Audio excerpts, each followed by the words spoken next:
Good evening. Good evening. It is Stephanie Outen, and welcome to Storytime with Stephanie. Storytime with Stephanie is a segment of the Writer's Anointing podcast that you can find on any of your major podcasting platforms. And I am so excited tonight because you all know that this is a platform for authors to be able to share their stories, the impactful stories that God has placed on their hearts. And I'm excited because I'm joined tonight by Tracci Johnson, who is the author of Dangerous Mistrust. And we're going to talk a lot more about what that means, what that looks like. But I want to share with you a little bit about Tracci. Tracci Johnson is a beauty influencer and celebrity hairstylist who was born in Fowler, a suburb of Fresno, California. Her successful career as a celebrity hairstylist came with hard work, sweat, and plenty of tears. However, it all paid off. She was the owner of the popular Eclipse Salon on Melrose in Hollywood, California. And as a key stylist, she toured with Pebbles, En Vogue, and Babyface. And she also serviced either in her salon or on sets such celebrities as El DeBarge, LL Cool J and his wife, Simone Smith, Jada Pinkett Smith, Nia Long, and I could go on with the list of celebrities that she has serviced. She's displayed her talents on many TV and film productions and graced the stages of the Academy, Grammy, BET, and Image Awards. She has also appeared in several mainstream publications. Upscale magazine voted her one of the top 10 African-American stylists in the country.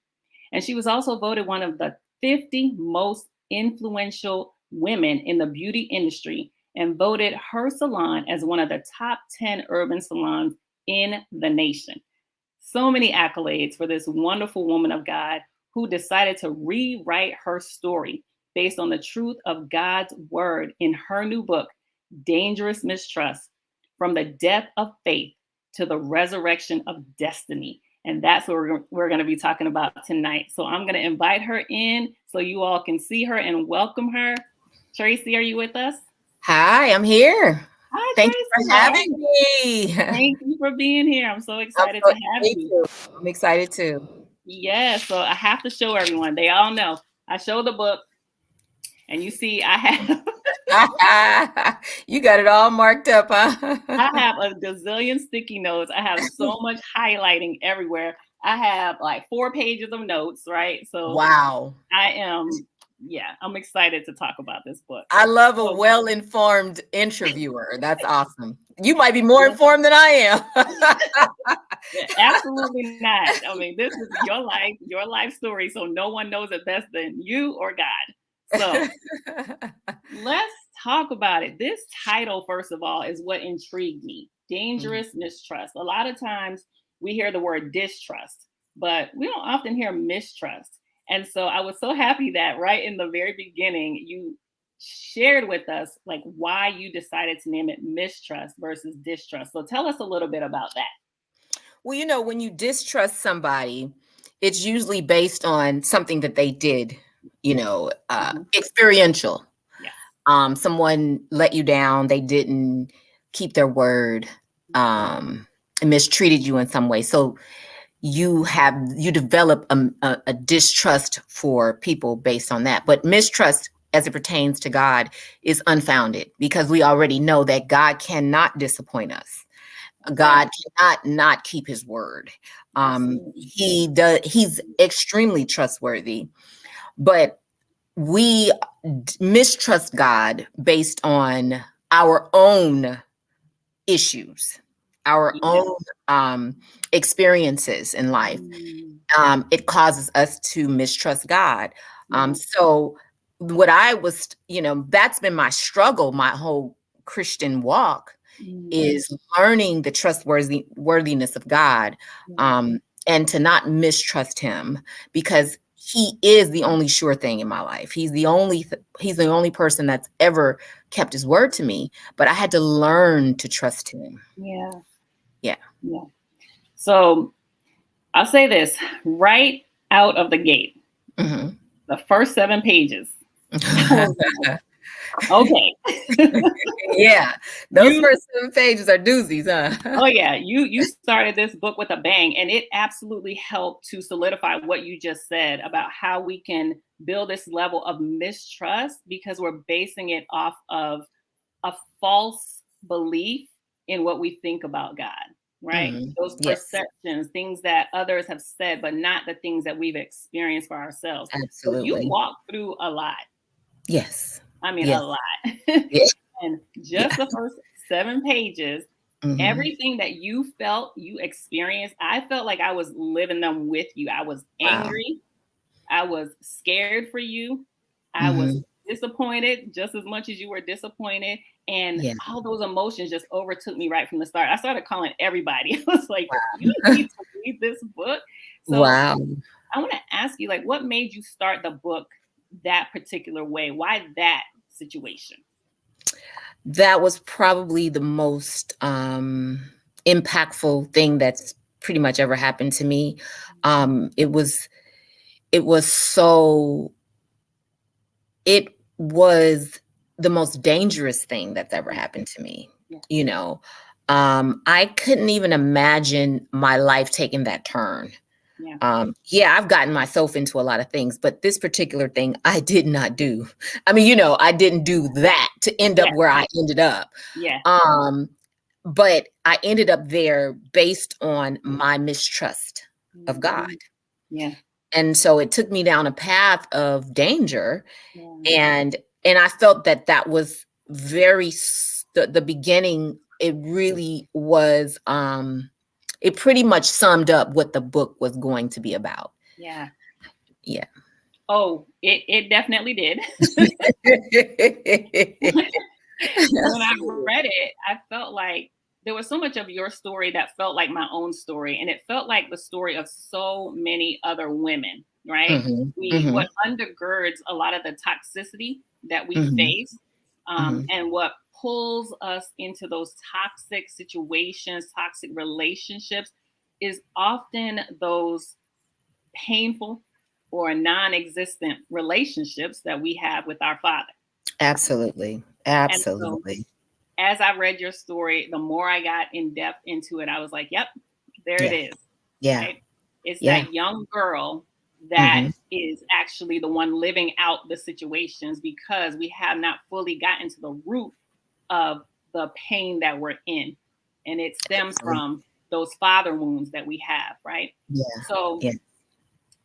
the self esteem challenges Mhm, and mhm. issues that you face, Right. we all know that our self-esteem a lot of times is formed by our parents. It's what they Absolutely. speak into us, right? When they speak life into us, we Mhm. feel good. When they don't, we feel Right, low.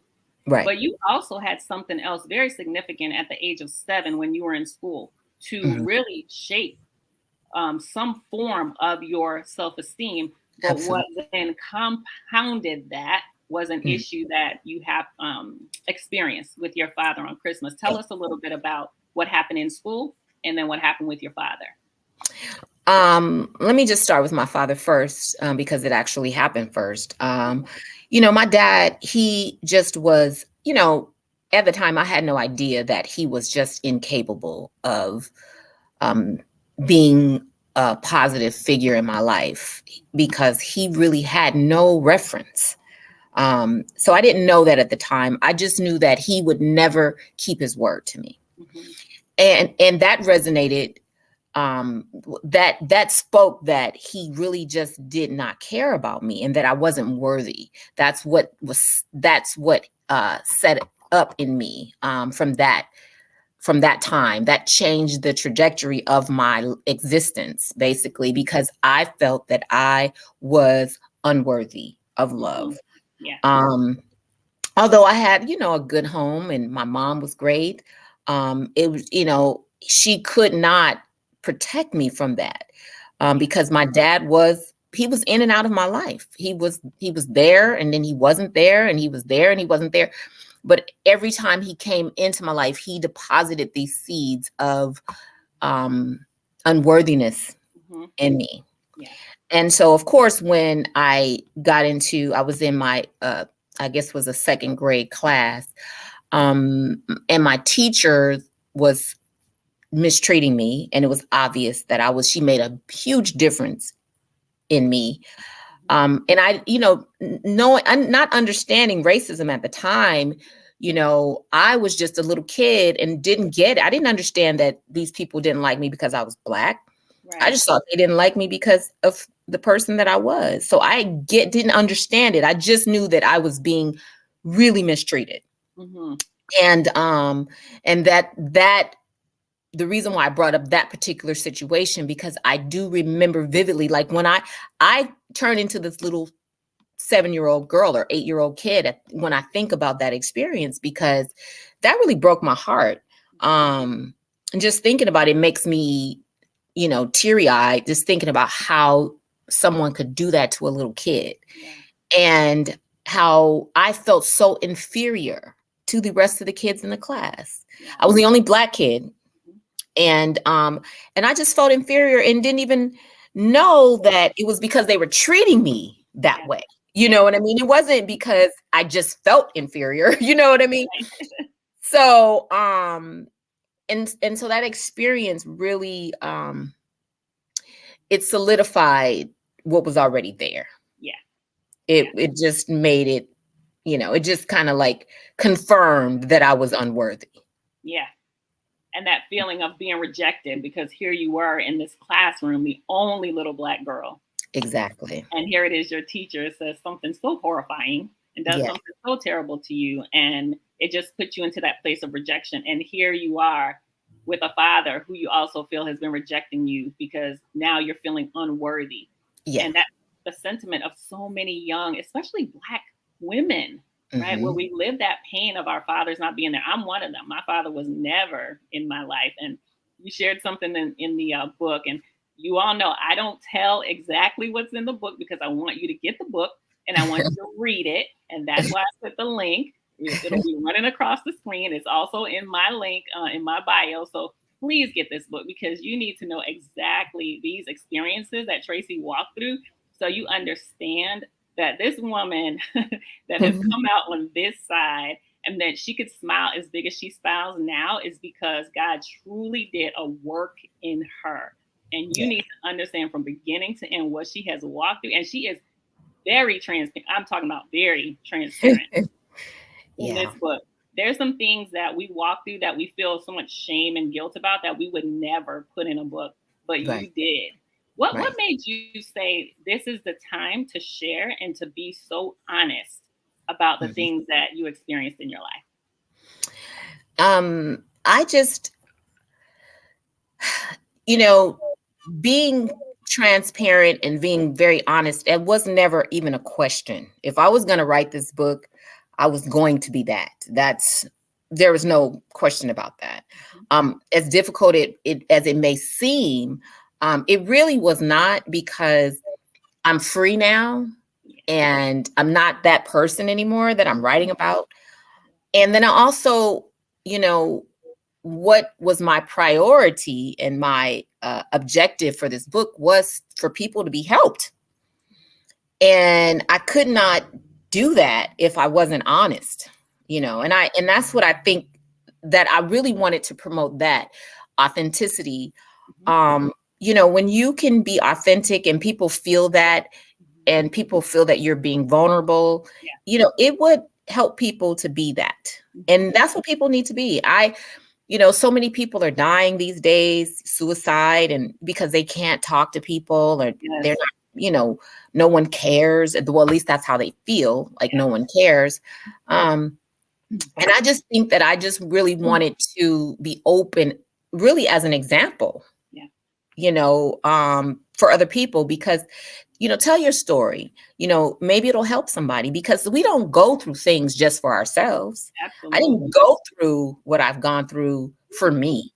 I went through it for someone else. Yes. And now I realize it, this was kingdom business. This wasn't just about, Tracci overcame, or Tracci went through, a living hell growing up, and even in her adulthood. It wasn't just for me. That's right. And once I realized that, and I realized that the Lord wanted to use that to help someone, now that changes my whole perspective on everything that comes my way, because now I see that everything that I go through, everything that I go through is for someone else. Absolutely. And that is ministry. That's ministry. That's ministry. And I'm Yes. starting to see the comments come up. So I want to thank everyone for joining, those who are watching live, those who are listening live, and those who will watch on the replay, those who will listen on the podcast. Thank you for joining us. Please share your comments. I'm sure you'll have questions. We want to make sure that you can get your comments shared and Tracy can respond to them, because this is truly a topic of discussion that you just want to engage in, you want to be a part of. Going back to what you were talking about, Tracy, with the self-esteem issues and the different disappointments that you began to experience at an early age, one of the things you talked about in your book is how that really started to plummet you into this space of anticipating disappointment. You Yes. began to like say, this is going to happen, right? And it was so overwhelming when the disappointments actually came. Mm. Now, as an adult, you were essentially living in that place of the childhood disappointments, even as an adult.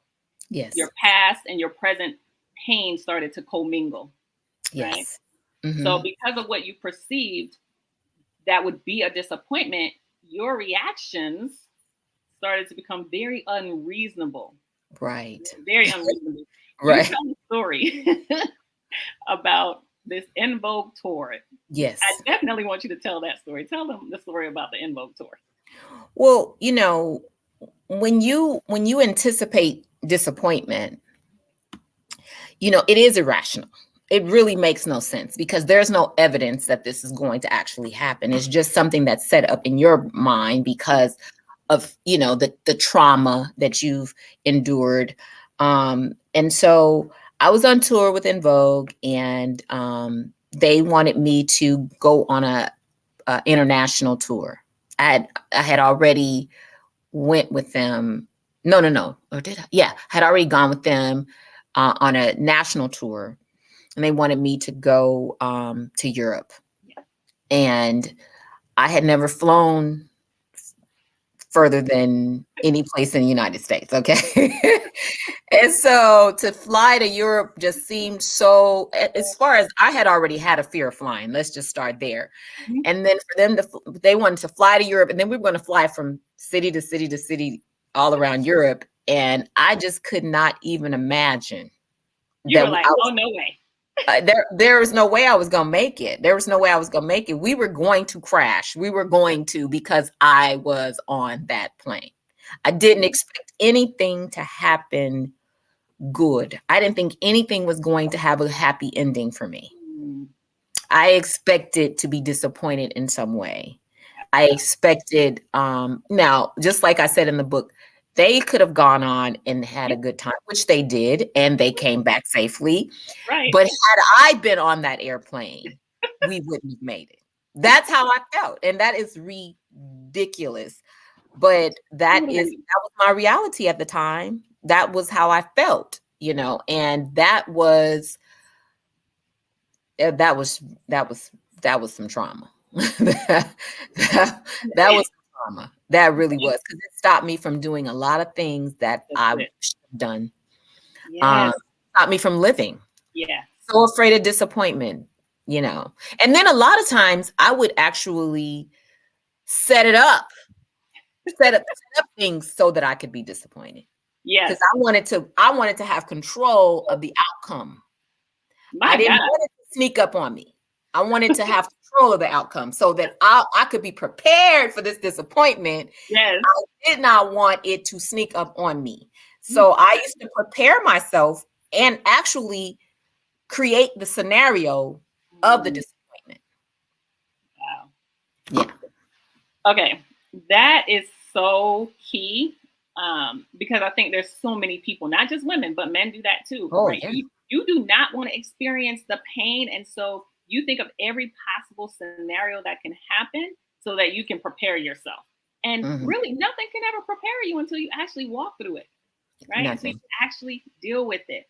And Mm. you talk about how so many times we can seek human solutions to spiritual problems, right? Right. And there Mhm. are so many people who just do not understand. I see a comment coming in from Kimberly. It's that I'm going to get you before you get me attitude because you are going to do something. Absolutely. Ooh, Absolutely, Kimberly. that Yes. that ruins so many relationships, Yes. situations, opportunities because we Mhm. set it up that somebody, something is going to do something to us. And that's when we have to really start to decipher, is this true? Is this real? Is this flesh? Is this spiritual? Right? You talk about that, how there's so many people who really don't understand the concept of spiritual warfare. Everything is carnal to them, right? And so human solutions seem necessary when a situation is happening. So Yes. kind of talk to us about how you got to some of the places in your life. And I know this took some time for you to get there. But when Mhm. you recognize things showing up in your life, patterns that were showing up, how did you start to break it down that God, you know what, this is not flesh, this is carnal, this is not carnal, this is spiritual, there's an attack, the enemy is trying to get to my soul. When was it that you really recognized it, and what were some of the steps that you walked through to actually get yourself to the place of praying your way through? Well, self-sufficiency had to die Yes. first and foremost. Mm. Foremost, I I just got tired. I for myself personally, I got tired because I realized that let me just say this. Something was wrong with you when something is wrong with you. Oh You yeah. do kind of know. I mean, Yep. you know what I'm saying. You kind of Oh know. yeah. Oh yeah. You kind of know. You keep going through the same exact situations. Yep. You end up with the same people. Yep. Um, just with a different name. Absolutely. You kind of know, and then you get exhausted because you're so busy working the situation Mm. with your own, humanity. And nothing ever gets better. Like nothing gets better. And then you have to really turn the whole lens on yourself. It's like, as to, okay, I can't control these people. Mhm. I can't control anything outside. I can't even control me. Right. But what I can do is I know someone who Yes. can fix it, who can change it. And I just had to get to a point where I had to surrender Mm. because I was just tired. I was exhausted. It's a sad state of affairs when we live our lives in our own power, Yes. trying to fix things in our own strength. Like, we're not even made to do that. We don't have the power to do that. We don't have the power to change ourselves and to change our circumstances, to change our lives. We really don't. And and the sad part is when you messed up, that you're messed up, Yes. that you have trauma, Mhm. that you've been hurt, and that you're affected by that, Mhm. but you won't get no help to fix anything. You won't get any help to fix you. Yes. Like, that's ridiculous. But you want to have you want to have um a relationship with someone Mhm. that is toxic. Yes. You're going to bring all that toxicity into a relationship, and then you expect the person to Yep. actually deal with you and deal with your toxicity. Are you serious? Like, anybody who has done any type of work on themselves is not going to deal with that kind of foolishness. That's right. That's right. So, when are you going to turn the lens on yourself Mm. and really be honest with you? Yes. Be really honest with yourself and say, look, I know I have some stuff that I need to work on, and be intentional about working on it. Because everybody wants to be loved, everybody wants to be in a meaningful, Mhm. healthy relationship. Even if you don't even know what healthy is, That's you right. don't have a clue what healthy is, but at least you want it. Their desire is there. It's not going to just happen just by osmosis. Yeah. It's got to be intentional. And it has to be intentional by, you have to do the work. Whether Absolutely. it means you got to get into, well, first of all, you need to do prayer first, and you need to seek some help, counseling, Yes. some people just think, oh, I can just have, just do prayer or whatever. But God, just like when you have health issues, physical health issues, you need to go to the doctor. Yes. You know what I mean? You're Yes. not going to just stay at home and just pray.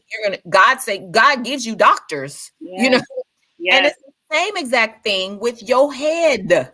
You need, you know what I mean? You need a You need, doctor. you need a head doctor. Yes. You need help. You need Yes. someone who is equipped and qualified to pull things out of you and to help you find your way with prayer. Yes. With prayer. That's why I think it's important for you to have a Christian therapist. Yes. But it's very important. And it's sad to me that people miss out on meaningful, loving, healthy relationships because they're too prideful. Yes. To get some help. You And hit it on the head. and not it's pride, but it's also delusion. Yeah. You're too delusional to even think if you could fix it, you would have fixed it. If being in another relationship would fix it, it would fix it. Going from person to person to person, if that could fix it, it would fix it. Yes. If sex could fix it, sex would fix it. Yes. If anything outside of being intentional about healing could fix it, it would have fixed it. Yeah. No one can love you past your pain. No one can do that. No one can love you enough for you to be healed. That's right. It just doesn't happen. You need to be intentional about it for yourself. Yes. Yeah. It starts within you, and fixing it seems so frightening to some people. It is like this cloud that weighs over people, and they think, I just don't even know where to start. I don't even know where to start, right? And start by being honest. Being honest. Being able to say, I need help. Yes. I need healing. Something is wrong. Something is broken in me, and I need to figure out what it is, right? Absolutely. You talked about Christian counselors. I am an advocate of therapy, counseling, inner healing, soul deliverance. I am an advocate of it. Because when I was walking through my own journey and I didn't know what was going on, when I was 44 years old, I said, enough is enough with the foolishness. Right. I'm tired of being in these toxic cycles. It's time to get help. And I sought the help of an inner healing specialist, an inner healing coach that could help me understand what was at the root of my issues, because I needed to cut that stuff off at the root so it no longer had an opportunity to poison my future. Right? Yeah. This is the thing too, you have to make a decision. I know it's painful to really look at the root of anything, because usually the root is very painful. Very painful. Especially if you've been molested or raped, or if you've had some serious trauma. The root is very painful, but the only other option is to stuff that stuff away. And to have painful relationships for the rest of your life, because that's exactly what's going to happen. You got to make a decision. Do I want to rid myself of the trauma, of the toxicity, so that I can have a healthy, loving relationship going forward? Or do I want to just leave that stuff in a little locked box somewhere, compartmentalize my life, and allow this toxicity to raise up in a wonderful relationship, destroy this person that God brought into your life? Do I want this to happen? And then I live with regret the rest of my life because I destroyed a relationship that was good. My God. Because I didn't do the work to help myself, to get myself ready. Like, those are the two options. There are no other options. That's right. You're going to experience pain one way or the other. So you may as well face it head on, and it needs to be, and you decide. Yes. You know what I mean? You can decide. You can get in front of the pain, and you can say, okay, this is going to be painful, but at least I have the tools here to help me walk through this pain. Yes. But if you go ahead and do this thing on your own, and you out here trying to have a relationship, it'll sneak up on you. Yeah. Absolutely. It'll sneak up on you, and and before you know it, you have destroyed a good person. Yes. In a good relationship, a potentially good relationship, because you did not do the work. Yeah, and you stay trapped in that toxicity. Carolyn says transparency is also the key to a good relationship. Absolutely. Let me It's tell you hard something. there. Let me tell you Go something. ahead, That Tracy. is on the top of my list. Transparency, authenticity, vulnerability, and kindness. Oh, Those are very, very, very important to me. Very, very important. yes, Those are some of the, those are the, like, when you develop a list, those yes. are the top things on my list. Yes, that kindness that brought me to like near the, and I know we still have some time to go, and I have Yeah. so much to talk to you about. But when Okay. you talk about Well, kindness, let me no, let you guide this. it's okay, it's okay. No, we this Holy Spirit led. We just go, we just go. But That's when right. you said kindness, it reminded me of, I think it was chapter 9, because it was close to the end, where you talked about an experience with your then husband, right? And you just wanted him to. Ooh, I don't want to choke up, but you just I just wanted him to wanted be them to be nice to me. kind. You just That's wanted it. him to be nice. That was I it. didn't even ask for kindness. I just asked for him to be Just be nice. nice. Just be nice. I mean, I knew that kindness was too big to ask at the time, because kindness is a heart posture, and if you haven't really done the work on your heart, I can't really expect you to be kind. My God. So I just wanted you to be nice. I just wanted to coexist in some type of peace, Wow. and it just was too much to ask. Yes. Cheryl says she's big on transparency and honesty. That's a big theme for tonight. So we're gonna Yes, keep talking about it. yes. Whew. So let's kind of talk about where a lot of some of the things related to relationships and toxicity and not feeling worthy. We talked about how those things stem from your father in so many ways, but there was also your very first relationship, your very Mm. first heartbreak. We can all Woo. remember our first heartbreak. It is Mm. whew, yeah. And I that wanted to thing, literally die. I wanted to literally die. yeah. When Mm. I tell you, Tracy, when I say I felt every part of your pain in this book. Woo. That story, you were 18. That was the most painful thing I've ever experienced in my life. Yeah.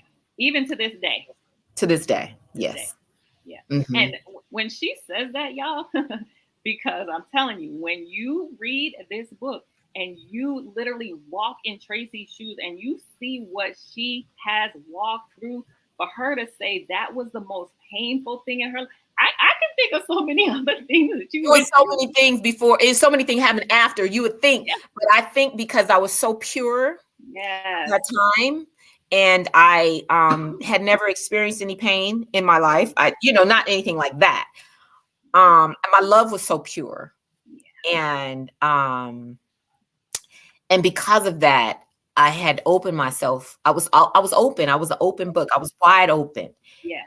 That pain, and it hit me unexpectedly, and that pain, and I think this is the pain that everyone fears so much. Oh yeah. Pain that everyone is trying to never have to experience again. This is it. That's the pain. Yes. I literally could have died of a broken heart. Literally. I hurt that deeply. I couldn't even I can't even imagine um I can't even imagine that I got past it. Hmm. That was just that, right. I'm like tearing up right now Yeah. for my 18-year-old Tracy, Yeah. because she was so, first of Innocent. all, she was so innocent, and she was so in love. And the most hurtful part of it is that he loved me too. That was the most hurtful part. Now, if he was just this mean person that just hurt me, then I think I could have handled it a little differently. But because he loved me and it hurt him as well, Yes. that is the part that I think I had this mystical Hmm. quality about him that I carried with me Yes. years. Like Yes. We talked about that. I never let that go. Like Yeah. I just let it go about 10 years ago. Wow. Yeah. And I used to when listen to songs that reminded me of him, and yeah. like all the time, I compared every relationship to him. No one could measure up to him. And it wasn't even true. Nothing that I thought was true. Right. That was the Exactly. crazy part. He wasn't who I thought he was. I mean, he was who he was when he was that age. Yes. But now, going forward in this time, he's not that person anymore. But in my 18-year-old mind, that's all, I only can see him as the 18-year-old kid. Absolutely. That was, and I had this mystical, Mm. love affair with this person that didn't even exist. That you had you had made up in your mind that this is who he is, and I'm going to believe him and love him as that. And Mm-hmm. please forgive me if I mispronounce your name, but Adria says Adria. Yeah. Being vulnerable to someone else's heart and trusting them with your heart can be heartbreaking when the trust is broken. Yes. Absolutely. Absolutely. You said, Tracy, because of that situation, and when you talked about how he loved you too, I felt that, especially when he came to the room and he was talking to your mom. That's all I remember. That's what I remembered. Yeah. That he laid his head in my mom's lap and just bawled, crying. He bawled. He cried. And that broke my heart. Yeah. It broke my heart. But I guess it made me feel a little bit better too in that time. I don't know how much better, because there was really nothing short of him divorcing. Yeah, right. Right. The baby mama. Right. Nothing short of that would have done anything. But I think I just felt a little bit better that that I saw the pain that he's suffering as well. Yeah. You talked about the embarrassment, right? And Tracy basically shared it. There was another woman who was pregnant. He ended up marrying that other woman when here it was, they had professed. On the day I found out, though. On the day that she found out. You said that embarrassment made you think that God didn't care. Yeah. God didn't care about you because your heart was so broken. You were so embarrassed about this situation. And you said, where do you go for comfort when you stop trusting God? That question, that like burned a hole in my soul. I highlighted that. I was putting check mark next to it because I said, this is a question that we have to ask ourselves, right? Mm-hmm. When we're in that place of brokenness. Yes. And we really feel like God doesn't care. Where do you turn? Yeah. Because you feel like, God, I can't even trust you anymore. Like, how did you even allow this? Mm-hmm. But that's when the mistrust set up in me. That's when the mistrust set it up in me. That was when that changed the trajectory of my trust journey. That was when I said that I have to take matters in my own hands, because I can never allow this thing to happen to me again. I can never experience that type of pain ever again in life. Yes. And so there went my journey. Yes. There went my dating journey. There went everything else in my life. That's where the self-sufficiency set up in me. Yes. And that's where that's where the dangerous mistrust started. And that is not where it ended. No, that's not where it ended. That's not where it ended. Because that's just where it started. That's just where it started. Because then you end up with, I call him movie industry guy, right? Mm-hmm. And this man mistreated you. He broke trust. He broke dates. He broke appointments. But you never confronted him. Brenda says, people turn to all the wrong voices if they feel they can't turn to God. Absolutely. Yeah. Absolutely.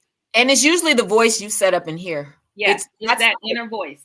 It's that voice. Yeah. And that inner voice is always negative. I always say, kill that voice. Kim says, yes, never want to revisit that place. We don't want to revisit. Now, in this situation with movie industry guy, you never confronted him, right? Until your mom had to come and help you grow a backbone. She's like, girl, I need you to get it together, right? Exactly.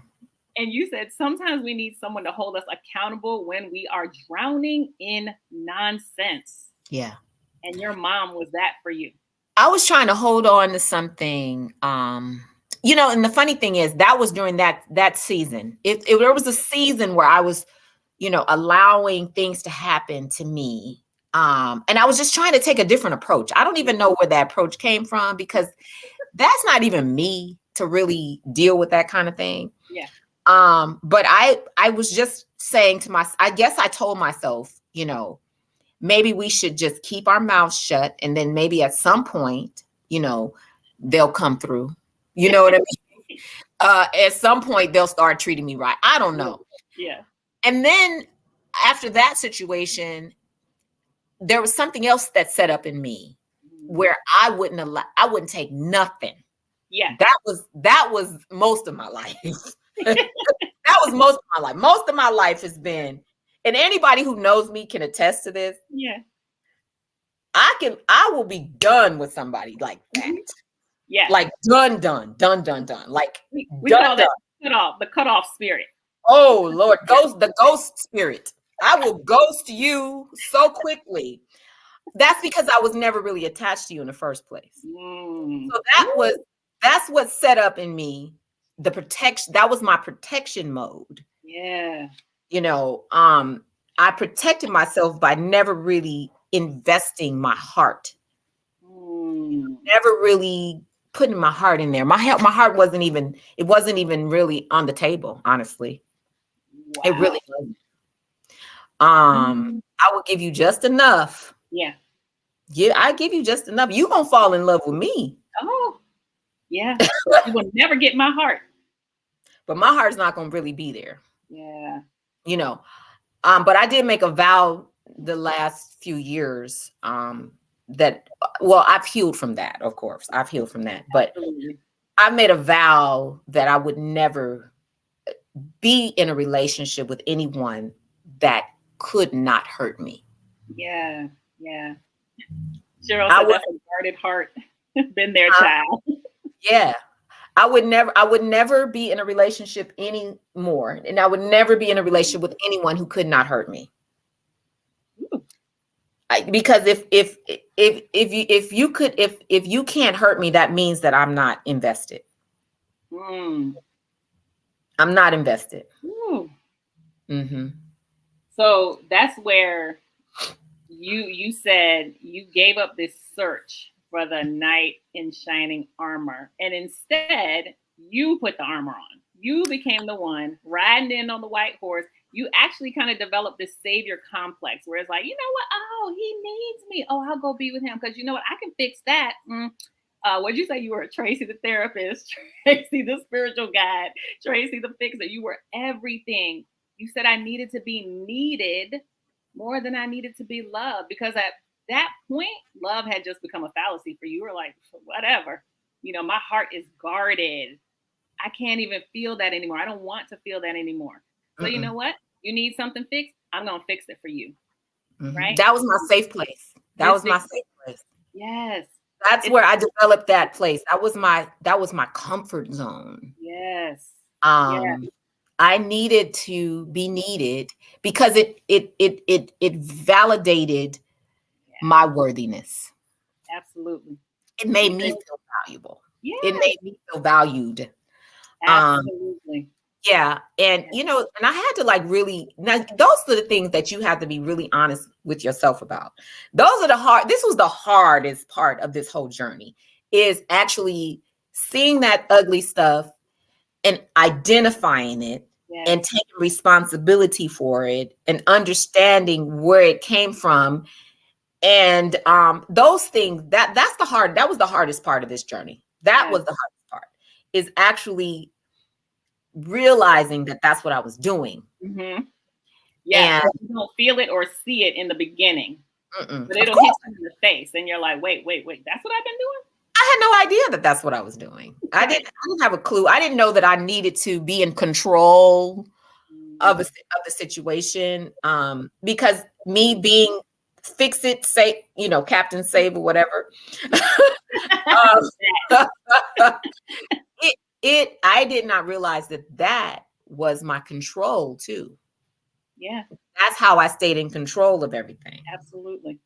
And you know what? And I'm so night and day now, because what I want most is to not be in control of anything. Yeah. You're like, I want to give this up. Somebody take this. But it has to be given to the right person. Absolutely. Mhm. Absolutely. Someone who's submitted to the Lord for real. Yes, ma'am. Yes, ma'am. That's it. For real. For real. For real. And you see the fruit of it in their lives. Absolutely. And not just talk. It's not talk. It's fruit. It's fruit. It ain't just green leaves. It's fruit. I hope y'all are taking notes because Tracci is dropping these nuggets. Like I call them your Tracci-isms, right? Well, that's what they've been coined. That's what they've been all over the book. They're amazing, and I just love how you come up with them. You talked about how another relationship, and you didn't go into like too many details, but you talked about this other relationship that fueled, your desperation, right? You talk about this ostrich mentality, and you liken the lack of vigilance in relationships to this ostrich mentality. Now, we've all been there, and we don't even realize that it's this. Talk about the ostrich mentality. Well, the ostrich mentality is something me and my mom, we've been talking about this for years. It's when so it's a myth, but the myth is that an ostrich buries its head in the sand. And so but their bodies are exposed to like the elements. So it really is kind of pointless to bury their head in the sand. Yeah. So, but we do it in relationships all the time. All the time. We get into a relationship, we see the red flags, but we want to ignore the red flags because we think maybe they'll get better, or, by ignoring them, maybe they really don't exist. I don't know what we tell ourselves. Or we're telling ourselves, well, we don't really see these red flags. No, the flag is really pink. It's really pink. No, that's not red. It's not quite red, So we get into these relationships. We see red flags. My particular relationship that I was speaking of, it was neon red. I mean, it was flashing. It was like, Tracci. It had my name written all over the flag. Okay, so it wasn't just, I didn't think the flag was for nobody else but me. I knew it was for me, right? So in this particular situation, I was in a desperate place. And it's very difficult to admit desperation, but hey, it was what it was. I was in a desperate place. I wanted to be married. I wanted to have children. Yes. I met someone who, could have fit all of my dreams, except for the fact that he was a con artist. Okay. A complete counterfeit. A complete sociopath. My God. He was a sociopath. Oh my God. So, and it was so many bizarre things that took place. I couldn't even bring it. I could not.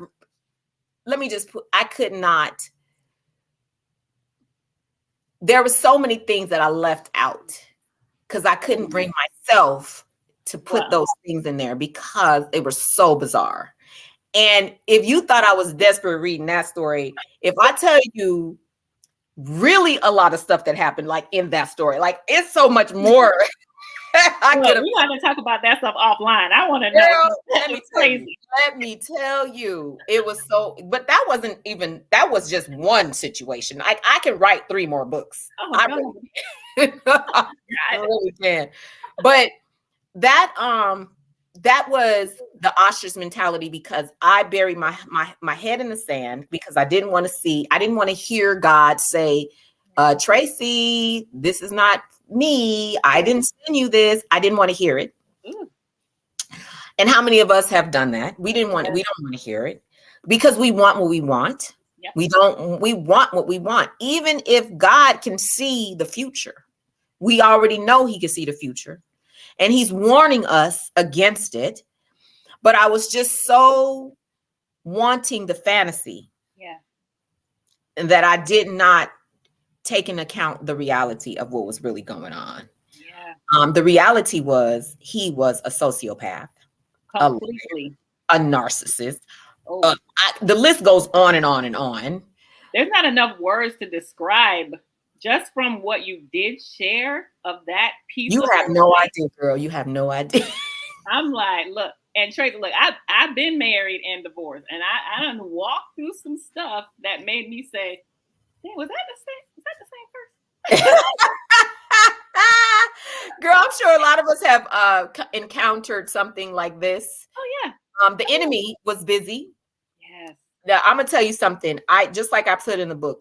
I truly, truly believe that he was a demon Absolutely. designed 100%. to destroy me. Yes. I really believe that. I'm not even kidding you, because that situation right there, it was so demonic. It was so demonic. It was so unnecessary and so crazy. Oh my It was God. like, who thought of this? Who thought of this mess? Who Right? could concoct this whole thing right here? Because that was a concoction. Somebody brewed that up. Girl, that was brewed. Do you hear That was me? brewed up. Yeah. It was a setup from the day I laid eyes on him. It was a set up. Woo. It really was, because he was handsome. Oh, of course. And he was charming, and he was brilliant, and he was he could quote some scriptures, honey, and pray like an old deacon. He was all of that, girl. So I'm thinking, whoa, look at this man, this mighty man of God. Oh my goodness gracious. That was on one hand, and then on the other hand, I was trying to figure out how all of these things were existing at the same time. Yeah. You know, how is he this mighty man over here? And then over here, these bizarre lies he's telling me. So I was using all of that as an excuse to believe these crazy lies over here. You know what I mean? Yeah. Look, we can talk all day about the crazy toxic relationships that Tracy had to walk through, because it really was kind of the setup to even some of the things that you experienced in your profession, right? Yeah.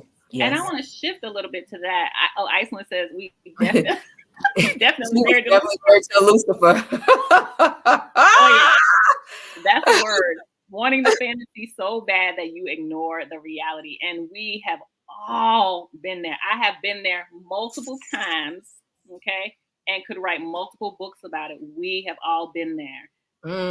But when we have that great awakening, yes, God wakes us up to who we are, right? Yes. And our identity in him, then we get to step into that next level where he's called us. And he was able to do that in so many ways in your life. We saw that show up in your profession too. So let's jump a little bit to, you left Oakland, a thriving clientele base that you had there.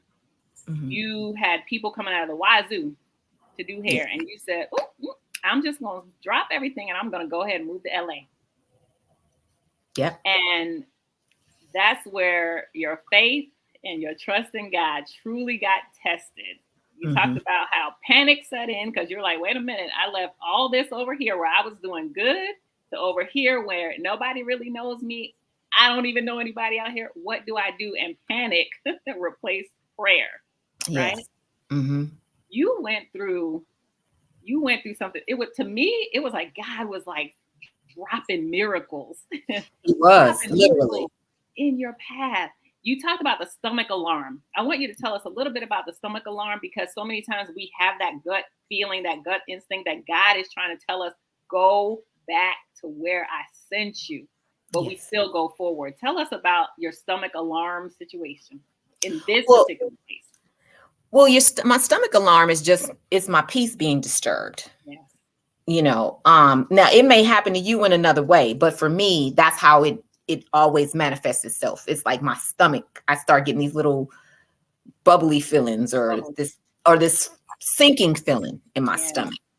When I have no peace, that's the feeling that I get. When I'm doing things that God is not pleased with, or if I'm on a path that I'm not supposed to be on, I can't get the peace. I can't get peace. That's just always how it's been for me. I'm sure that's, it might resonate with some other people, but that's how God has always dealt with me. Now, are you asking me to talk about um, what happened during my transition from Oakland to Yes, to Los LA. Angeles? Yes. Okay. Well, one thing I knew what I did know is that I was supposed to make that move. Yes. I knew that for a fact because there would be no way that I would have given up that type of clientele. I mean, I was busy. Like you couldn't get in with me for 3 months. Yeah. That's how busy I was. Mm-hmm. And then when the Lord told me, okay, I need you to shut this down and it's time to move to Los Angeles because my dream was always to be a celebrity hairstylist. Yeah. And so I knew that that was not going to happen in Oakland. Although my first two celebrities, it happened in Oakland because in Vogue and Pebbles, they were Yeah. from Oakland anyway. So yeah. So I knew that that I knew I could get into the industry, but my industry wouldn't my business wouldn't thrive without me moving to Los Angeles. Yeah. So I knew that that was inevitable. Mm-hmm. So the plan was to save up money so that I could have money to live on when I go to to LA. LA. So to LA, it's expensive living in LA. And my original plan didn't work because my dad made it impossible for me to live with him. So because I thought I was going to move with my dad Mm-hmm. and start building up my clientele. But my dad was like, it was just ridiculous. Yeah. It was ridiculous. He was like, oh, you have to be in the house by 8 o'clock. I'm grown at this A point. grown woman. Yeah. I can't be in the house by 8 o'clock if I'm trying to build a clientele. Right. You know what I mean? Some people don't come till they get off work, Right. So I had to be open for all of that. So it was just ridiculous. And so I end up homeless because I didn't have any place. I didn't have any place else to go. So I was living in my car. And so finally I got this bright idea that I need to I need to go back to Oakland and work so that I can afford to live in Los Angeles. So I was going to go travel back and forth, which I did. Mm-hmm. But that's when the stomach alarm started because God was like, no, when I told you to leave Oakland, I meant that that's what I wanted you to do. And I want you to trust me.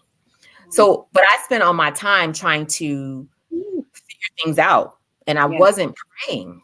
I wasn't asking God and I wasn't seeking his guidance during this time. I was just over here strategizing. Yeah. Mm. And the Bible tells us to pray about everything. And I was not praying about that. I was like trying to figure this thing out. And so I came up with this brilliant plan. I thought that I was going to go back to Oakland. And you know what happened. Yes. I won't, just in case. Get the book. Get the book. You know what happened. Yeah. And I was forced to come back and stay in Los Angeles and do what God told me to do. And then once I surrendered and repented, it was like the floodgates just opened. And I haven't been without customers since, and that's been, I don't know, 1990. Yeah. That was like 1990, 91, and it's 2022 now. So yeah, it's been, God has been so faithful. Once I surrendered that aspect to him, and he has been faithful. That's key. And I know we're coming up on the hour, and I know you are so super busy. So we'll kind of start wrapping this up. But I'm not in a hurry. I'm not in a hurry. Okay. All right. So whatever, if you have more, ask until you run out of questions. Okay. All right. So we're going to keep going, y'all. Make sure you comment. Thank you again for joining us. I'm with Tracci Johnson. She is the author of Dangerous Mistrust: From the Death of Faith to the Resurrection of Destiny. And I'm telling you, I've been posting about this book. I've been doing lives about it. I've been talking to my friends about it. You have to get this book because Tracci's story is so riveting. It's so powerful. And it made me look at myself in situations that I've walked through and where I didn't surrender. The stomach alarm, that story right there made me think about some situations where I was like, I got the mind of Stephanie, not the mind of Christ. I'm going to do this my way, and fell flat on my face. Right. Yeah. Mm-hmm. And I had to repent, and I had Yeah. to say, God, I'm so sorry. Forgive me. Let me go ahead and turn this thing around and do what you say. And then when you do it his way, you thrive. And that's exactly what happened to you. Now, Yes. even in your thriving, Mm-hmm. you had somebody come into your life that tried to ruin your reputation. Tried, right? People try to do things, but when God is covering us, it will not succeed. The plans of the enemy will not succeed. And you had hired this young stylist to come and work in your salon, thriving salon, gave her clients. You went away to some workshops and said, hey, you can service my clients. Now, we don't know everything, right? And even you, I think, don't know everything that transpired while you were gone. But somehow, when you came back, there was some issues going on in your salon, right? Yes.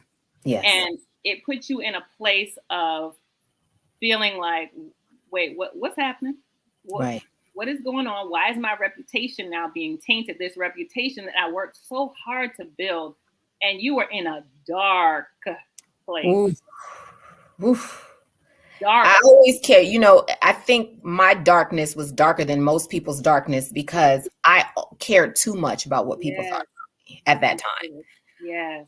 And so for someone to lie on me or to create some type of story about me, which caused my customers to not talk to me, to come to be bold enough to come in my shop and not speak to me. When we were like good before I left, like we never had any type of problems before I left. And for someone to plant seeds in their mind about me in one weekend. And I just couldn't even imagine what was said. And I didn't even, and still to this day, I have no idea. I don't know. I really don't. But you talking about painful? Yeah. Oh, yeah. That broke me. That broke me because I was innocent in that. I was really innocent. I was trying to do good for people. I'm trying to help people. I'm trying to to the best of my ability. I'm bringing people in my salon and feeding them customers because I had overflow. Like I mean, the windows was open in heaven, just pouring me out stuff that I didn't even have room to receive, honestly.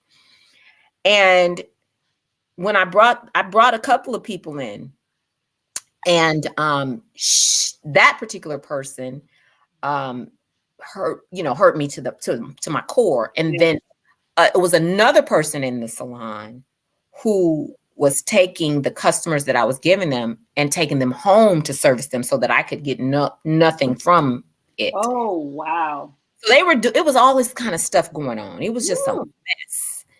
And I had to fire some people, and I'm a people pleaser, mind you. This was me as a people pleaser back then.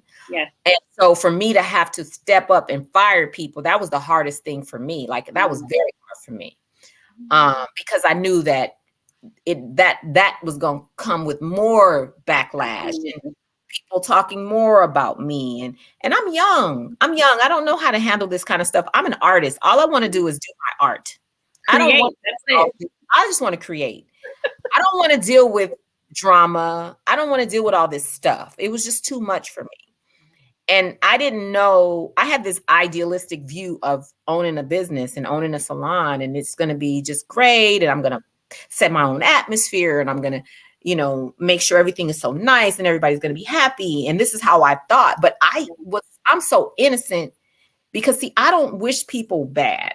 Yeah. I don't have a jealous spirit. I don't understand that kind of mentality. So I didn't get it. I was too naive to understand that type of mentality. So when people started being jealous of me and hating on me, and it broke me, it just really, it shocked me and it hurt my heart. It really, really did.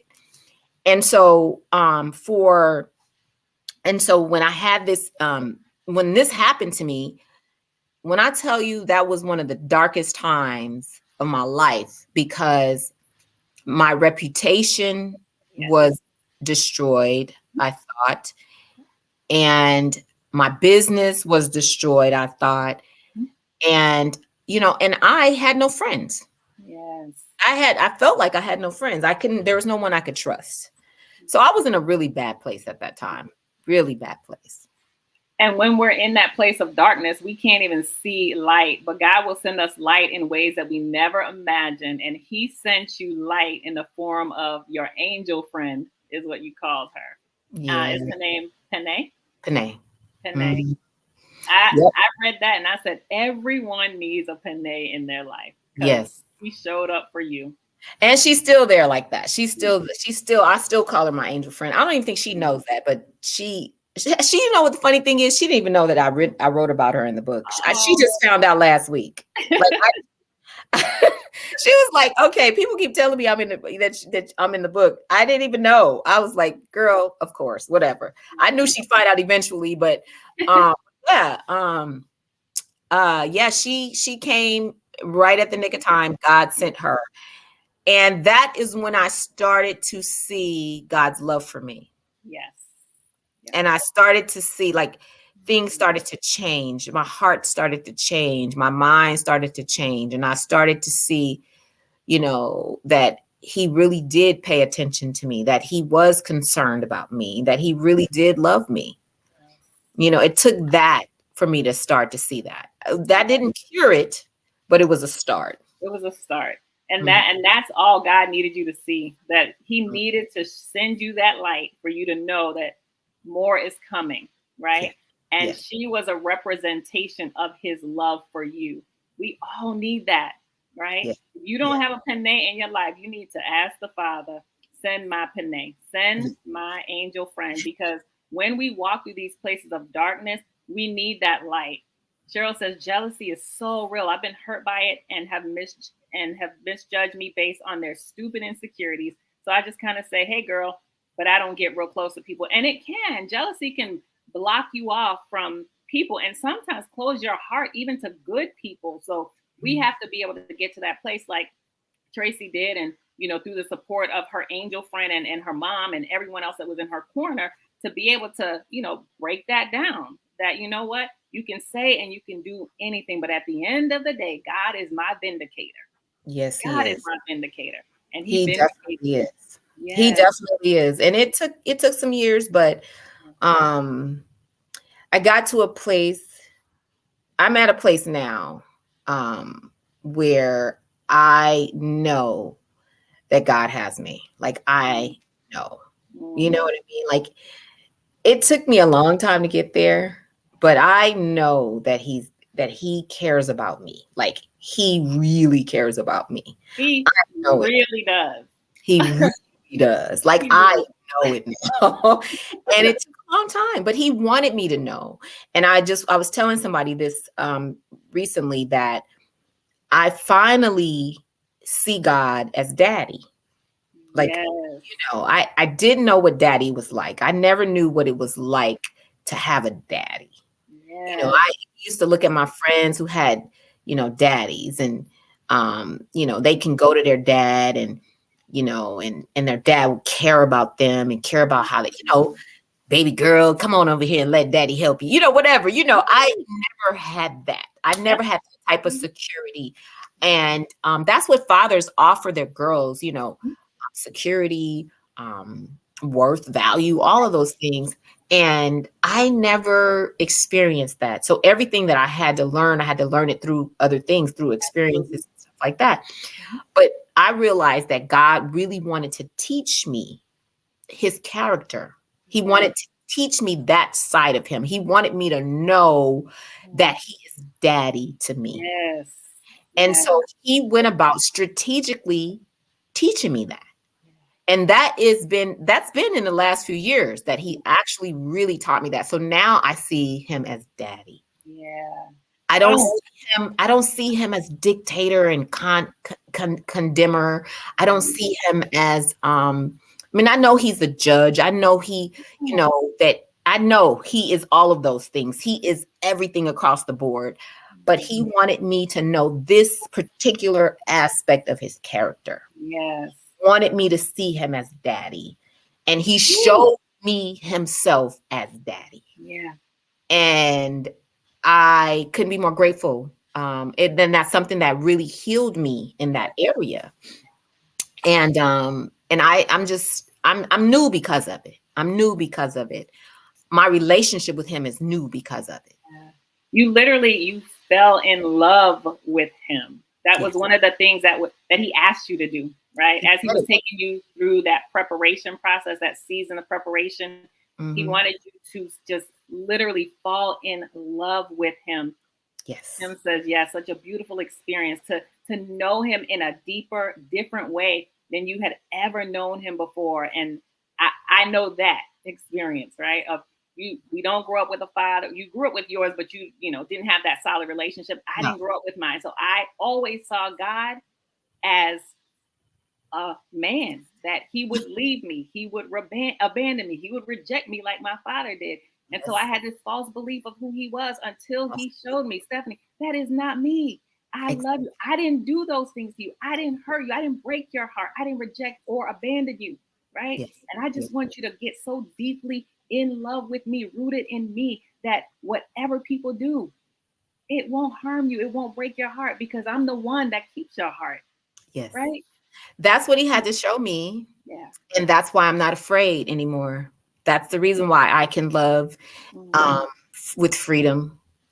That's the reason why I'll be able to be in a relationship and give my heart. Absolutely. Because I know it's God who protects me and protects my heart. Yeah, we don't have to protect ourselves. We don't have to protect ourselves. I don't have to do that. I saw God as one who disappoints all the time, one who blesses other people, but it's not going to bless me like he blessed other people. Because, I told you the story about my daddy buying his girlfriend's kids' bikes. Yes. And didn't bring one for me. Blessing everybody else except his own, his own baby daughter, his own seed, and the baby on top of that. So for him to do me like that, it set up some things in me about God. It helped me. It made me see God just like that. Absolutely. And God had to say, okay, look, baby girl, because I was blaming him. I had been blaming him for all the things that I had been going through. And I remember one day just seriously blaming him and saying, Lord, why you let me go through all this? Why you let me do this? And how come you let me get into these relationships that hurt me and broke me and all that stuff? How come you let me, have this salon and these people trying to hurt me? And how come you let me? And I remember him telling me, I didn't do any of that. You did all of it. You did that. You didn't consult me. You didn't pray. You didn't ask me. You did none of that. You got into all of these situations, every single one of them, because you didn't trust me, because of your mistrust. And that's exactly what happened. My God. And when he finally got my attention, I repented for my idolatry, because always wanting things more than I wanted him. Yes. I had to repent for that. And then when I really focused on my relationship with him and focused on falling in love with him, intentionally falling in love with him, the fulfillment that I had was greater than anything I've ever experienced in my life.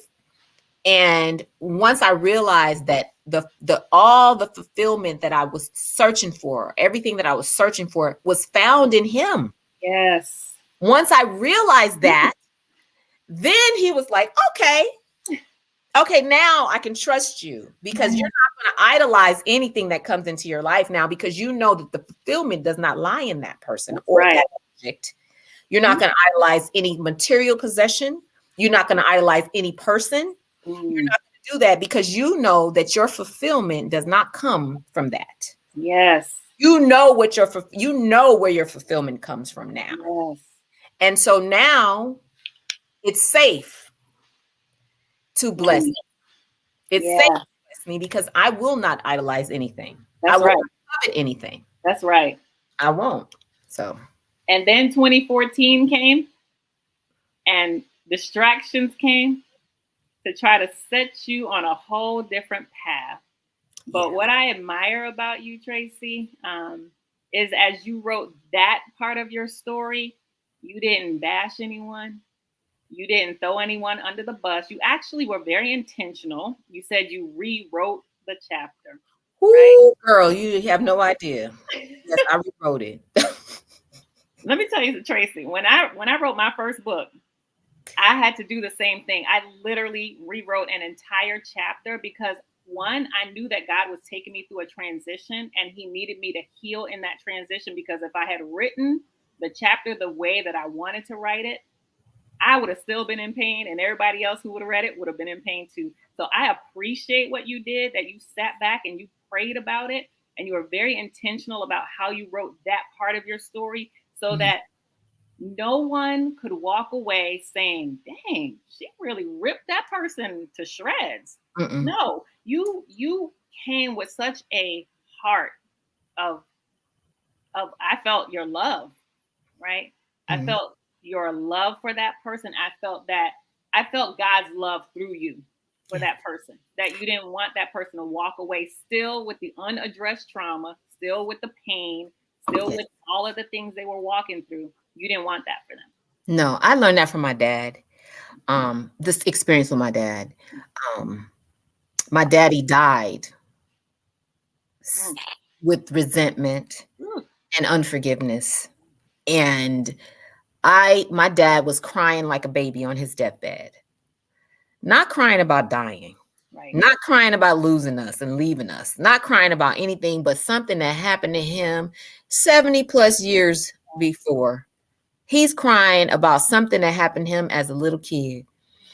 He's never let that stuff go. Never. And I just felt so bad for him. It hurt my heart. I was like, Daddy, Yeah. are you serious right now? You are on your deathbed, and all you could think about is the people that hurt you. Mm. Why haven't you ever forgiven them? My God. Why didn't you let that go? My God. So I vowed that was never going to happen to me. Okay. And because I'm not a victim, That's right. I'm not a victim. My daddy is a victim. My daddy died a victim. Yes. I am not a victim. Yes.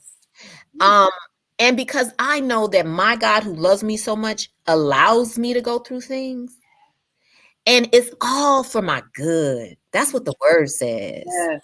That it's all for my good. Everything that I go through, the good, bad, the ugly, everything is for my good. Yes. It's to make me better.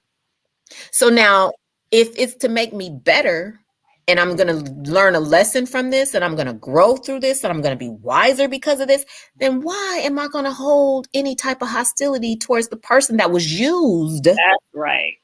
Now, we Yeah. don't wrestle against flesh and blood. That is Jesus. You understand? So this person that was used Woo. intentionally Intentionally. for my betterment, for me to grow, for me to become more wise, for me to be better, for me to help somebody with my story. Yes. That's why I went through what I've gone through. That's the reason. It wasn't I'm not, why am I going to even deal with him? Why am Right. I going to, you know, direct any hostility towards him? All I can do is be the person of God that he made me, Yes. to be the loving person, to be the compassionate person, to be the kind person that he made me through all of my experiences in every situation, in everything that I do. I have to be consistent across the board. If this is who I am, this is who I profess to be, then I have to even be that in the face of that. Yes. Even in the face of that. Yes. I can't be saying that I'm, healed and delivered and Yes. God has done all these wonderful things in my life. And here I am holding any type of animosity towards anyone. Yes. Would I do that? That doesn't make Jesus. sense. I mean, you know what I mean? It doesn't, Yeah. it's not in keeping with who God created me to be That's and right. who I am That's now. And right. so even in that situation, I thank God for it because he showed me my growth. Yes. He showed me who he was, who God was in that situation. Yes. And he showed me his faithfulness. Yes. God Yes, showed he me did. his faithfulness through that situation. Yes, he did. Even Yes, though he that did. situation hurt me to my core, but I wasn't holding on to it, and I wasn't going to use my book as a weapon. First of all, my book is not even about him. Not at all. It's In not. no way. In no way is it about him. This was about my journey. That's right. This happened to be a part of my journey, Yes. and I had to address that part of my journey. And so when I wrote when I first wrote the 9th chapter, Mm-hmm. the first time I wrote it, I told everything. Woo, And it was good. I'm Ooh, sure. it was good. Like, this is juicy. But it was going to destroy him. Absolutely. And I could not do that. Yeah. Not being his sister in Christ, Yes. I That's couldn't it. do it. Yeah. God would not allow it. And not when he already was walking through Why would so I hurt much him worse? trauma. Why would I do that to him? Yes. He's a hurt person. Yes. Why would I want to hurt him more? If I'm his sister in Christ and I say that I love people and I really want to see people healed, why would I expose anything that's going to hurt him even further? I wouldn't do that to him. I would never do it. Woo. Thank you, Jesus, for my Yes. growth. Yes. Thank you, Jesus, that I can hear his voice. Oh, God. Because I would have been over here now regretting it. Yes, absolutely. Absolutely. Mm-hmm. But God was like, no, this was my project. I told you to write. I told you to do this. So you're going to do it the way I say do it. And that was that. Start over. And you started over. The whole book pretty much was written over in the last year. That's right. Because it was a process. You took some time. 7 years. 7 years. 7 years. 7. Number of completion is complete. Exactly. 7th year, 7th month, it was done. Woo, Jesus. Yeah. And you did it with such grace, such class. I'm just amazed by you. And I think about how one of the things that I say, because I'm divorced as well, and I don't have any kids. I was not blessed at this stage in my life yet to be able to birth kids in the natural. But God allowed me to birth so much more. He allowed me to birth purpose. And even with you, while you may not have had your own physical babies, he has birthed so much purpose through you. And one of those babies that he's allowed you to birth is the Ruth Group. Yes. And I want you to talk about the Ruth Group, this women's ministry that you have that was birthed even in a time where you were going through so much pain and drama and trauma of your own. You birthed the Ruth Group. So tell us about that, because I want to know, as women, how do we become involved? How can we be a part of the Ruth Group and all that God is working through you to do? Well, it's not even actually official quite yet. It's just it's done. It's there. It's just that it has been on hold because of the launch of this book and everything. But it's something that I realized that my passion is for women. I was teaching a woman's Bible study at our church, and then it transitioned into me and my husband teaching my ex-husband teaching the singles.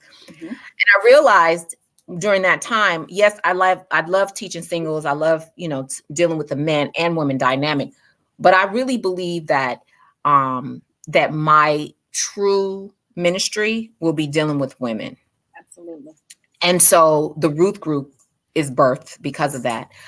And it's just basically dealing with women, dealing with the healing and really understanding who we are, understanding our worth, our value in the kingdom, dealing with some real hard questions, because especially when you're dealing with African-American women, successful African-American women, and how unmarried we are, how successful we're, like the most successful, we're the most educated group in America, in the world, but we're also the most unmarried. Thinking about those dynamics, and what do you do when everything that you've always wanted doesn't come to pass? What happens in your life then? What happens then?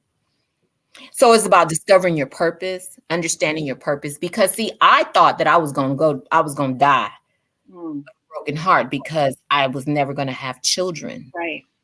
Yeah. And then God took that whole desire away from me. Mm. And he showed me that my purpose is just something way more fulfilling than that. Yeah. You know what I mean? He showed me that, and that is what is going to fulfill everyone. Absolutely. Because we have these things set up in our heads where we feel like we have to have this in order to be what we want to be, perceived as successful. And we have no idea what God has in store that will fulfill us more than anything we could ever even imagine for our own selves. Because God is the fulfiller. He's the one who's going to fulfill all those things. He's the one who's going to give you purpose and give you peace and joy and everything that you want.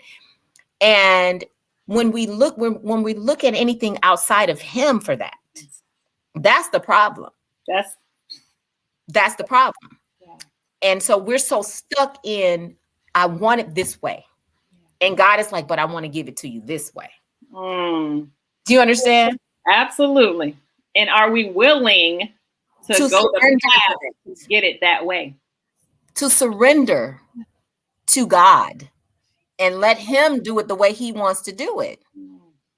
And so once I surrendered, then my joy came. Yeah. That's when I had peace. That's when I realized, hey, things didn't happen the way that I saw them in my mind, but they're going to be so much greater than that.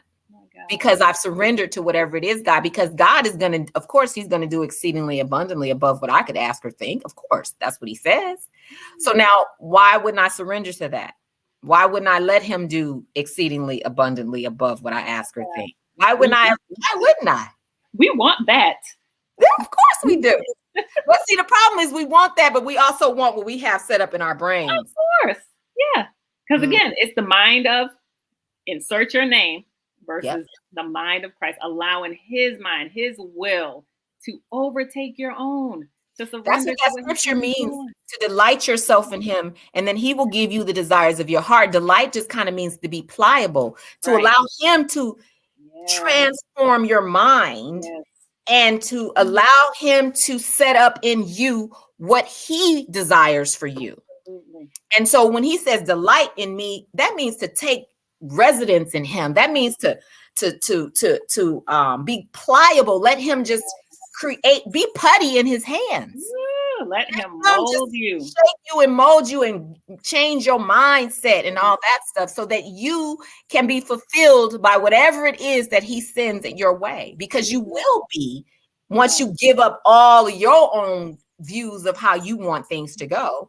Once you let that go, just let it go and let that statement, let go, let God. Let go and let God. I mean, it sounds very like church jargon, but it is true. It's so real. Let go and let God. Let him do it. Let him show you what he wants for you, because I promise you, it's way more fulfilling than anything you could imagine in your mind. Yes, it is. And you, Tracci, are a living example of it. What repentance and surrender will do. A surrendered heart, a surrendered mind, a surrendered body. Because this woman even said, God, this body, this temple is yours, and I'm not sacrificing it for anything. And I commend you, right? Yeah. I commend you. Be putty in his hands. Allow him to mold and shape you. Yeah. You have truly, you have touched me in such a deep way through your story. And you're everything on this camera that I felt in the book. My excitement level was high just reading the book and knowing that you were going to grace this show with your presence.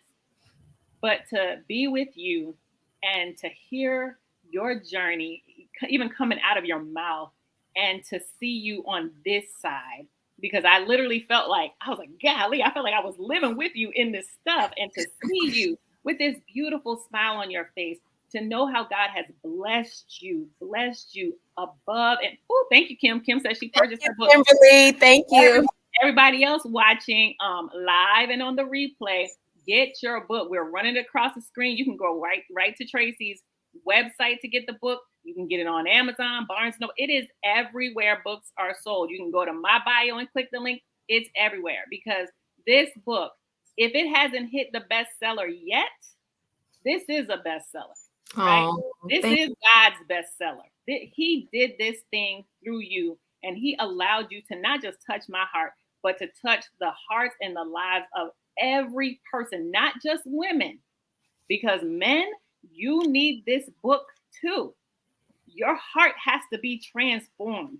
You have to be able to read this woman's story and see yourself in it and know what you have to do to address your trauma so you don't step into a woman's life and mistreat the woman of God. Like, you have to know. And we as women have to know not to mistreat the man of God. right. We have to know how to hear the voice of God when we have to turn the other way and go do what he said to do and not try to go do what we want to do. We have to be pliable, Yes, flexible, to allow him to mold us and shape us and make us into who he has called us to be. And Tracy is a living example of that. And I am so inspired by your story. I love you. I value and appreciate you. And I just thank you, because as I don't even like to say busy, productive as you are, you took the time out to spend on story time with Stephanie. And these guests, Kimberly said, amazing dialogue. Thank you, Tracy, for your yes, and Stephanie for hosting. This, like I said, this is Holy Spirit. When he steps into the atmosphere, he guides, he leads, he allows us to hear what we need to hear. He allows the words that need to be spoken to come out. And I am just so grateful to you for allowing the Holy Spirit to guide you in writing this book, in telling your story. And I just pray blessings upon blessings upon blessings over your already blessed life, that God will do some things that you haven't even experienced yet. And you've experienced so much of his abundance, but you are going to step into something, a next level of favor that you don't even understand yet. And I am so excited to follow you on that journey. I can't wait to see it happen for you, because when it does, God is literally going to reach down and you are going to feel his arms of love just wrap around you. And you will know that that was the place that he wanted to take you all along. So I bless you with that. And I want to allow you to just share any final closing words that you want to share before we part. And even when we log off of this, I need you to stay on for a few more minutes just for us to chit chat. But any parting words, any thoughts that you want to share with those who are watching, those who will watch on the replay, the podcast, just share it. Wow, Stephanie, thank you for this interview, and thank you for your thoughtful questions, and and just the I mean, it's just been overwhelming for me, the response for this book, and I didn't know what to expect. I had no idea. I just knew God told me to do it, and I knew that for sure. Like I knew that, like I know my name. And because of that, I was expecting God to do something, but I didn't know what. And just to hear that people's lives are being touched and changed, and even if it's just causing people to just think, then I've done what I was supposed to do. And that really blows my mind, and it really touches my heart. It really, really does, because I didn't know that my life was gonna matter. Do you know what I'm saying?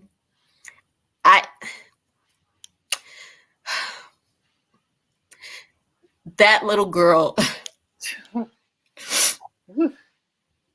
that felt that she had no value,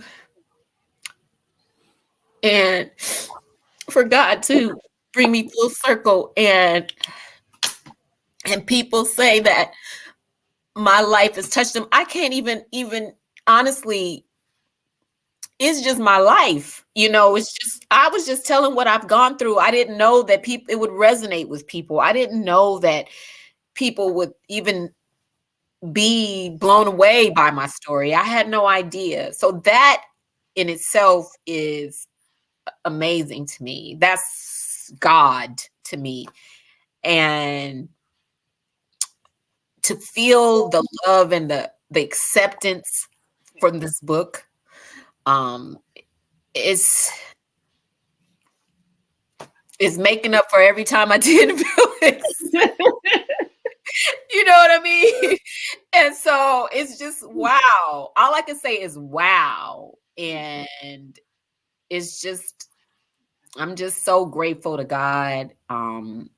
You know, I don't know what's in store. I don't know what he has in store. I really don't. But I do feel like something is brewing. You know how you feel like something down here? Oh yeah. I'm starting to feel pregnant again. And I don't know what to come. I don't know. I'm excited about whatever he's gonna do. I'm really excited about it. About what I don't even know what I'm excited about. I'm just excited. We're excited too. I have no idea. I don't have a clue, but I know that I'm excited because my daddy is working behind the scenes on my behalf. Yes, he is. Yes, he is. That's all I know. That's all I know. That's it. Oh my God. Well, we cannot wait to see what you birth. You are absolutely pregnant with purpose beyond purpose. And God says, well done, my good and faithful servant. You have served him well in this stage of your life, in that stage of your life, and you will serve him even greater in the next stages.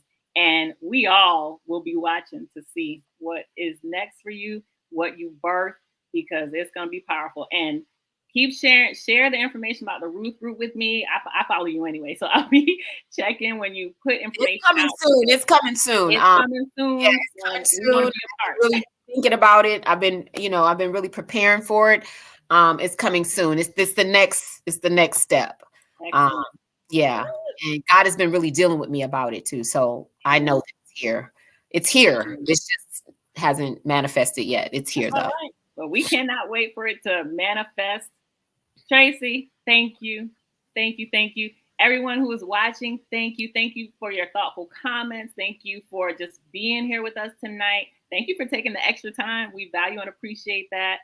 This has been Storytime with Stephanie with Tracci Johnson, author of, I always have to show it, Dangerous Mistrust. Here we go. We got to get it in the frame.